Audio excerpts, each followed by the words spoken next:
Doctor Zakir, আপনি এখানে সাক্ষীর কথা বললেন।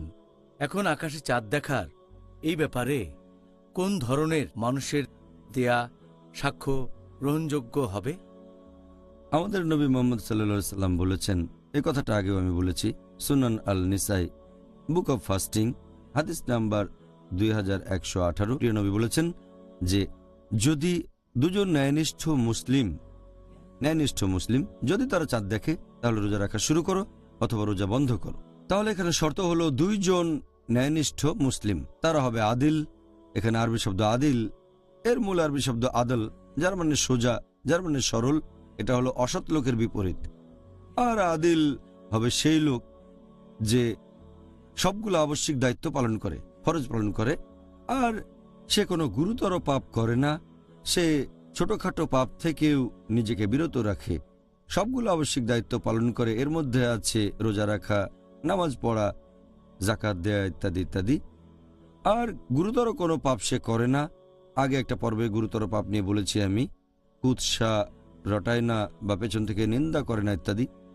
তাকে ভালো চরিত্রের লোক হতে হবে, আর দৃষ্টিশক্তিও ভালো থাকবে।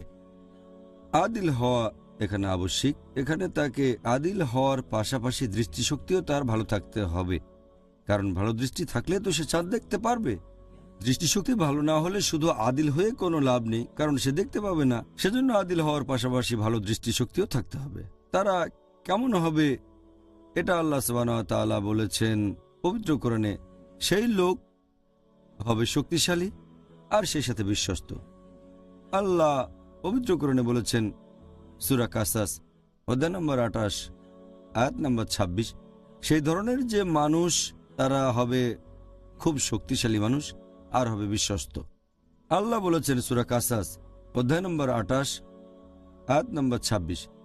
এখানে মুসা আলাইহিসসালামের সময়ের ঘটনার কথা বলা হচ্ছে, যখন শুআইব আলাইহিসসালামকে তার এক মেয়ে বলেছিল মুসা আলাইহিসসালামকে কাজে নিয়োগ দেওয়ার জন্য, হে আমার পিতা, একে তুমি মজুর হিসেবে নিযুক্ত করতে পারো, মানে মুসা আলাইহিসসালামকে নিয়োগ করা, কারণ তোমার মজুর হিসেবে ভালো হবে সেই লোক যে শক্তিশালী এবং বিশ্বস্ত।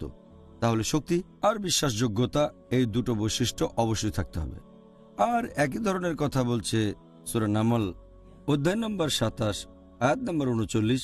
সেখানে ইফরিত একজন জিন, তাকে যখন রানী সেবার সিংহাসন নিয়ে আসতে বলা হলো, সে তখন বলল যে অবশ্যই আমি তো এ ব্যাপারে ক্ষমতাবান, আর আমাকে বিশ্বাস করতে পারেন।